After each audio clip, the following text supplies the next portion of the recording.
সারা আলী খান ও কার্তিক আরিয়ান অধ্যায় শেষ হয়েছে কয়েক বছর আগে। এরপর আর সেভাবে সারার প্রেমের গুঞ্জন শোনা যায়নি। তবে কয়েক মাস আগে গুঞ্জন ডটে অর্জুন প্রতাপ বাজওয়ারের সঙ্গে নাকি চুপি চুপি মন দেয়া নেয়া সেরে ফেলেছেন সাইফ কন্যা সারা। এবার সেই জল্পনার আগুনে যেন ঘি পড়ল।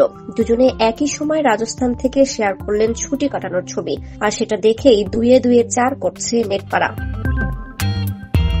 রাজস্থানের এক বিলাসবহুল হোটেল থেকে ছবি পোস্ট করেছেন সারা ও অর্জুন দুজনেই, তবে একসঙ্গে নয়, মানে এক ফ্রেমে নেই দুজনে। ছবি আলাদা আলাদা পোস্ট করলেও সেটা যে একই জায়গা থেকে তোলা সেটা বেশ স্পষ্ট। আর সেটা দেখেই তাদের অনুরাগীরা অনুমান করছেন যে তবে কি তারা রোমান্টিক হলিডে মুডে রয়েছেন।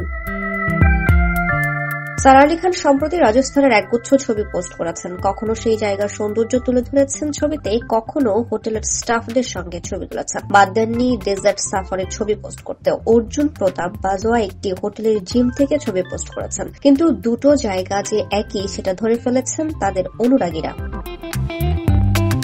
গত অক্টোবরে একসঙ্গে কেদারনাথ সফরে গিয়েছিলেন সারা ও অর্জুন। তখন থেকেই তাদের সম্পর্কের কথা চাউর হয়। সেই সফরেও নিজেদের ছবি পোস্ট করেন, যদিও আলাদা আলাদা। প্রেমের গুঞ্জন চারক হলেও এ বিষয়ে অর্জুন বা সারা কেউই কিছু খোলাসা করেননি। অর্জুন প্রতাপ বাজওয়া হলেন মডেল ও MMA ফাইটার। তিনি একাধিক বলিউড ছবিতে সহকারী পরিচালক হিসেবেও কাজ করেছেন। এই ছবিগুলোর অন্যতম হল অক্ষয় কুমারের সিং ইজ ব্লিং।